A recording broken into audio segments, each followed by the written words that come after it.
যেখানেই রাত দিন পৌঁছে যায়, সূর্যের আলো যেখানে যায়, অন্ধকার যেখানে ছেয়ে যায়, সেই জায়গাতে ইসলাম পৌঁছে যাবে। বলেন সুবহানাল্লাহ। আসলে পিস টিভি ইংলিশে বক্তব্য চলছে। ইউরোপ আমেরিকা ভ্রমণ করেছেন, কয়েকটা দেশে, ব্রিটেন গেছেন, আমেরিকা গেছেন, লেকচার হয়েছে, তাদের পাদ্রীদের সাথে বসে তাদেরকে চুবানি খাওয়াইছে ডাক্তার জাকির নায়েক। খাওয়াতে খাওয়াতে আহলে হাদিস হানাফি সময় বাহবা দিয়েছে তাকে। এরপরে যখন উনি বলেছেন যে বুকে হাত বাঁধতে হবে, রফল আদান করতে হবে, আমিন বলতে হবে, তখন আমাদের কিছু ভাইদের গায়ে জ্বালা পোড়া শুরু হয়ে গেল। তখন বললো যে ডাক্তার জাকির নায়েক গুমরাহ, এর কথা শোনা যাবে না। এবার টান দিয়ে সব ধরে নামিয়ে ইন্ডিয়ান থেকে বের করে বালিশে পাঠিয়ে দিয়েছে। এ হলো বোকা জাতি। ইসলামটা ধ্বংস কিভাবে হয়েছে দেখেছে। খালি টান, মুসলমানদের কাজ হচ্ছে যে উপরে উঠবে ওকে টান পিছনে একটা। ওর দ্বারা দাওয়াত দিয়ে দলে দলে মুসলমান হচ্ছিল।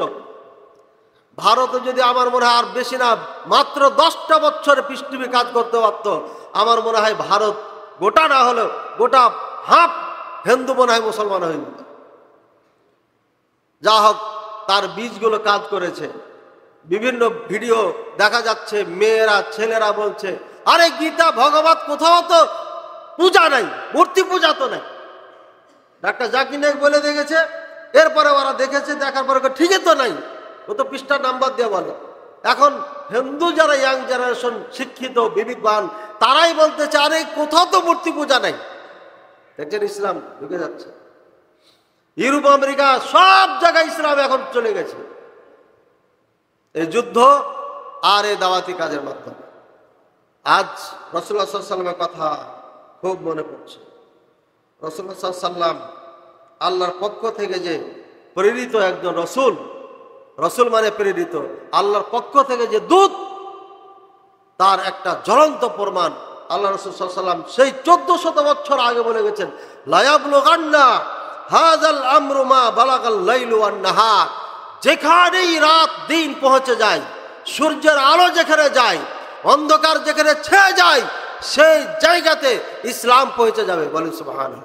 এখানে যাওয়ার পরে দেখছে একটা মসজিদ আছে আর একজন দাড়িওয়ালা মৌলবী আছে, আজান দেয়, নামাজ পড়ে। উনি বলছে আমি একজন মুসলিম, আমি সালাত পড়ি না, প্র্যাকটিসি মুসলিম না, তারপর আমি যে একজন মুসলিম নিজেকে গর্ববোধ মনে করছি যে এই দ্বীপে যেখানে কোনো কল্পনাই করি না আমি, সেখানেও মসজিদ আছে। বলেন সুবহানাল্লাহ। এই যে পৌঁছে গেছে, দাওয়াত পৌঁছে গেছে। ওয়ালা ইয়াতরুকুল্লাহু বাইতা মাদার ওয়ালা ওয়াবার ইল্লা আদখালাহুল্লাহু হাযাদ দ্বীন। কাঁচা পাকা এমন কোনো বাড়ি থাকবে না যে বাড়িতে ইসলাম পৌঁছবে না, সব বাড়িতে ইসলাম পৌঁছবে।